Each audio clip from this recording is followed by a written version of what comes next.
Are cybersecurity boot camps worth it anymore? This is actually probably one of the most trending topics. I think for anything, it'll say like, are software engineering boot camps worth it anymore? Are MBAs worth it anymore? I did find this one post that says, are cybersecurity boot camps worth it anymore on Reddit? And it is under the R cybersecurity, posted up 2 years ago. But if you scroll all the way down, you still have a lot of recent comments that I will let you go ahead and read up on, all these little trolls here. But I did really like what this person had to say because I felt like it's really, really true, even though I'm a bootcamp owner myself. The root problem for bootcamps is that they are relatively new, profit-oriented, and regulated in a nutshell.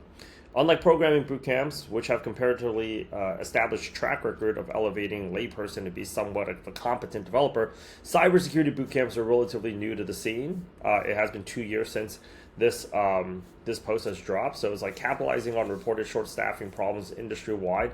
There are quite literally dozens, if not hundreds, of such bootcamps being erected, all claiming to offer the same transformative experiences as their programming bootcamp counterparts without any real transparency to go out there and back up such claims.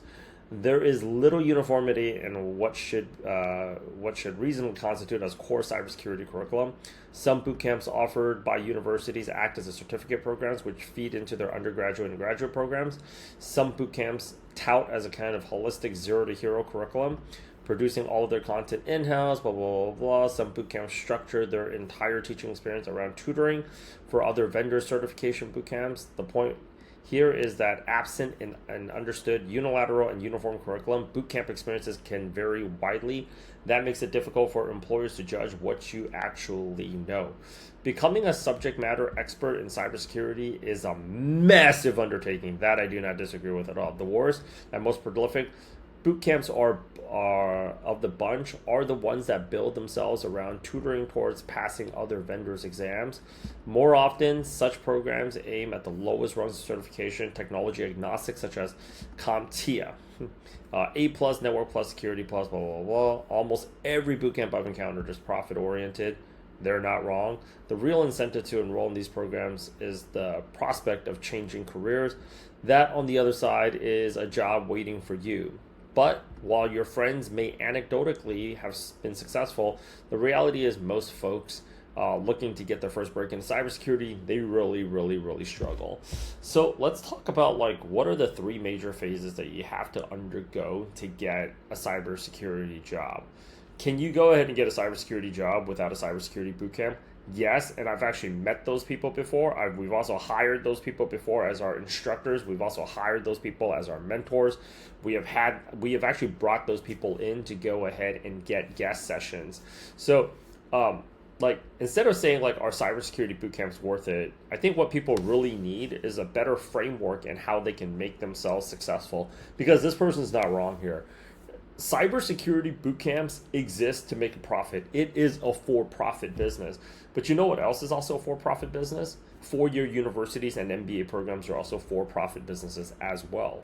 Just take a look at this statistic. Harvard MBA's class of 24 in the world of recruiting is known as 24-24, which is like 24% of Harvard's class of MBA's class of 2024 is unemployed. Well, it's 23% to be exact, but what's 1% off when you're at that level, right?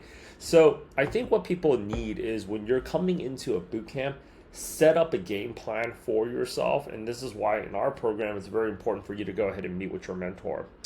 When most people schedule a call with the boot camp, which leads into my next video, what are the best questions to ask before enrolling in a cybersecurity bootcamp, because this person has also said people have experienced a wide variety of success. So I feel like there are inherently bad boot camps and there are good cybersecurity boot camps, just like how there's good restaurants, bad restaurants. That's just like asking me like, Rich, what's the best Chinese restaurant in China, in like New York City, Chinatown? Too many. Depends what's the vibe, right?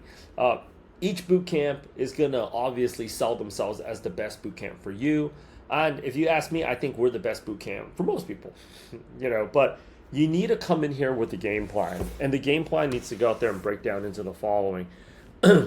Are you able to do this full time, or are you not able to do this full time? And that's the timing issue, I think, is the most important. Most people ask, well, like, what is my time commitment like?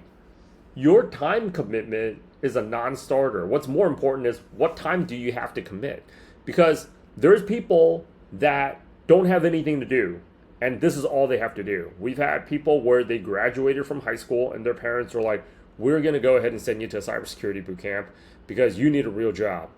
And there's people that have failed because they're degenerates, and then there's people that's been successful. We've also had people that's working a job. They're single parents, single dads, single moms, just got out of the military. They're a little bit older in life, and they have maybe a job, and then on top of that, they're driving an Uber. Okay, I've got 3 hours. So how do you become successful under that? You need to understand instead of like, what amount of time do you need to commit? It's what amount of time can you commit? And then during that time, what are the things that you need to be working on very successfully, very specifically, so that you can be successful within a certain timeline. If you are full-time study making a transition into cybersecurity and you have like nothing but time and you were just going to be playing video games anyways, it really shouldn't take you more than 45 days. If you have a job and you have a life and you have a family and you have kids, it's probably not like, unless you're a total beast, it's probably going to take you a little bit more time than that. So we have to set up a more realistic timeline, maybe 65 to over 90 days to go out there and make it to the good. The first thing that you need to go out there and understand is how much time do you have to go out there and commit. The second thing about why people fail is they have the entire model reverse. So most people enroll, and then they take a look at cybersecurity boot camps. And then the next thing is they look up, okay, these are the top 14 best cybersecurity boot camps. All right, I'm going to take a look at which one has the lowest price. So I see, because I think most people know you're going to get out of it what you put into it. So which one has the lowest price that I can go out there and score? But at the same time, like, is there something honestly that much special if you shell out more money for it? I always feel like you get what it is that you pay for, but at the same time, it's also your responsibility to go ahead, and you should be scheduling a call with every one of my competitors to see which one is going to be the best program for you. But most people, I will be very shit honest right here, most people enroll in the first program they call. That is just a fact. And that's not good. I'm not like helping myself out saying that too, but most people, they just enroll in the first program and they don't really have a game plan going in there. And you need to have that game plan, right? For us, we know this is why, like, when you get done with this, the next thing is everybody just drops you into here because they're right. CompTIA is basically the DMV. It's the central governing body to cybersecurity certifications. It's industry recognized. So you could get this actually on your own too. The problem is, are you going to go ahead and go through all this crap yourself? You're probably not going to go ahead and do that. For us, what we've done to make it easier for you is we've added everything here into flashcards. Because why? Because at the end of the day, all you got to do is get ready for the exam. And then once you're done with the exam, it's all this prep time that you don't want to go out there and spend doing on your own because you got other things to do, like not doing this. So if you're able to, in between breaks, or we make it easier, I've got people lying down on their freaking back all day, just twirling their thumbs on their phone, and they're passing this exam. Because why? Like any other standardized exam, it's the same crap over and over and over and over again. So it's about working smarter, not harder. This is why our people are passing 1, 2, 3, 4 certifications every, like they're doing it in record time. You want to know why people procrastinate on getting their next certification? Because they spent so much time getting their first certification that they're like, I can't do that shit again. That's just way too much work. So like, my advice to you is, are boot camps worth it? Depends which one you go to. But just like with anything else, you can go to Harvard MBA. And I've had friends that have gone through very good MBA programs. You have to have a game plan going in there. If you were to go ahead and go to the freaking like the New England Patriots right now, Tom Brady had a game plan when he went in there. What's your game plan? Our coaches work with you on creating a game plan that ultimately works with you, but you got to understand not every business is structured like that. With that said, it's also your responsibility to go out there and do your own due diligence and schedule as many calls as possible, gathering all of that data to make the best possible career decision for you. I see too many people like, you got to go ahead, and nobody's going to care about your career more than you're going to go ahead and care about your career. With that said, my name is Rich with Elevate. Go ahead, schedule a call with us. We want to talk to you very, very soon.